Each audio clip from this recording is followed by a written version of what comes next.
お前はもう死んでいる。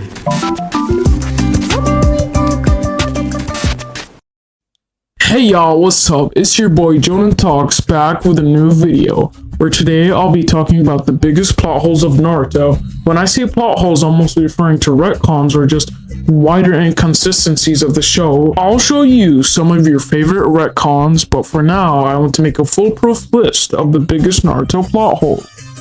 I know some of you guys can be pretty strict on what can be labeled as a plot hole. I'll be sure to only include the entries that I consider to be just that. However, if I come across something I consider to be a plot hole, or something that just has a shabby explanation, basically an asshole, I'll be sure to mention that as well, and label it accordingly. I've managed to gather 8 plot holes today, which is plenty in my opinion. Now we've got a lot to talk about, so let's not waste any time and jump straight into it. First, when the Infinite Tsukuyomi was launched and Swirly Zetsu dropped his host body, the third Hokage yelled out Yamato's name. Why does that matter? Well, you see, the term Yamato was a code name assigned by the 5th Hokage to Tenzo, the wood cell user of the Anbu, so that Team Kakashi had something to address him by. Yamato is not his real name, so it just doesn't make sense that Hiruzen would know the name Yamato at all. Considering that it was coined after Hiruzen's death, even if you wanted to say some bullshit along the lines maybe Hiruzen was watching from above. Nah, bro, the 3rd Hokage was trapped inside the Reaper's belly, and he was released from it after Tenzo was abducted by Kabuto.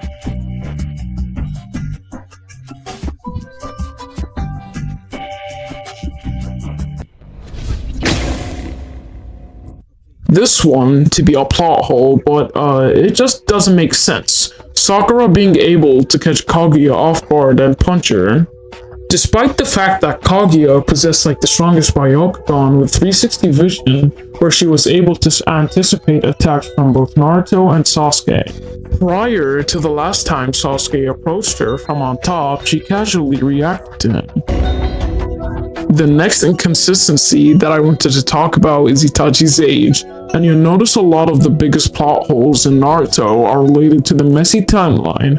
One thing you don't really notice is that Itachi is a lot younger than you realize. He even sounded like his adult self. Where is the inconsistency? We all know that Itachi became the youngest captain at just 12. And it's believed that shortly after his promotion, he committed the Uchiha massacre, and then shortly after that, he joined the Akatsuki at 13 years old. We also know that he was between 17 and 18 years of age when he infiltrated Konoha with Kisame. So where's the plot hole? Well, you see in this panel, when Akatsuki convened to discuss Orochimaru and Sasuke, they marked the last time they all gathered up like this was 7 years ago, when Orochimaru left the Akatsuki. We also know that Orochimaru left the Akatsuki because he was getting one-upped by Itachi. Now, if you're paying attention, you'd notice that the math does not add up to 7 years ago. Another popular inconsistency is Kakashi's age. Based on this data book, Kakashi's academy graduation was at the age of 5, and his Chunin promotion age was 6.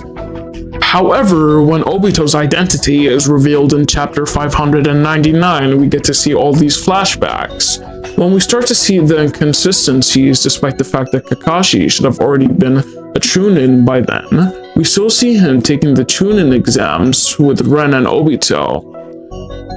Obito was 9 when he graduated from the academy, and was 11 when he was promoted to Chunin. The anime makes it clear that Kakashi got his Chunin promotion prior to Obito, but 5 years prior, also, if Kakashi graduated the academy at 5, how was he in the same class as Ren and Obito? Another inconsistency is how Madara gave Nagato the Rinnegan. Another example of the plot holes generated by the story's messy timeline. We learned that after Madara awakened his Rinnegan, he implanted his eyes into a vessel, that being Nagato. Another thing is that Nagato's parents died during the Second Great Ninja War, and Madara met Obito during the Third War.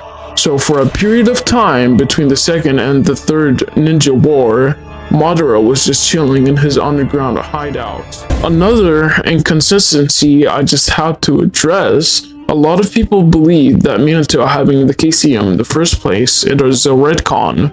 Minato used the Reaper's death to split the Nine Tails in half, and then took one half with him to the grave by supposedly sealing it within himself. So, is the plot hole? Well, the first time we see the jutsu used, Hiruzen sealed the souls of both the first and the second Hokage, as well as Orochimaru's arms within himself. And when Orochimaru ripped open the Reaper's belly, he revived the first and three Hokage individually. He also regained his arms. Neither the first or Norhook were sealed inside of Hiruzen, so by that logic, Minato and Kurama should have been revived separately, the same jutsu. So yielding differing results is textbook definition of plot hole. Now, the last inconsistency. Now, we know that one side effect of using Rinne Rebirth, other than dying, is the caster's hair turns white.